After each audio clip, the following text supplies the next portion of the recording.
جب آسمان پھٹ جائے گا اور جب تارے جھڑ پڑیں گے اور جب سمندر ابل پڑیں گے اور جب قبریں اکھیڑ دی جائیں گی، تب ہر شخص معلوم کر لے گا کہ اس نے آگے کیا بھیجا تھا اور پیچھے کیا چھوڑا۔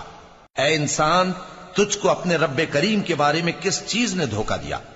وہی تو ہے جس نے تجھے بنایا، پھر تیرے اعضاء کو درست کیا اور تیری قامت کو معتدل رکھا، جس صورت میں چاہا تجھے جوڑ دیا، مگر افسوس تم لوگ جزا کو جھٹلاتے ہو، حالانکہ تم پر نگہبان مقرر ہیں، یعنی معزز کاتبین۔ جو کچھ تم کرتے ہو وہ اسے جانتے ہیں۔ بے شک نیکوکار نعمتوں کی بہشت میں ہوں گے اور بدکردار دوزخ میں، یعنی جزا کے دن اس میں داخل ہوں گے اور اس سے چھپ نہیں سکیں گے۔ اور تمہیں کیا معلوم کہ جزا کا دن کیسا ہے؟ پھر تمہیں کیا معلوم کہ جزا کا دن کیسا ہے؟ جس روز کوئی کسی کے کچھ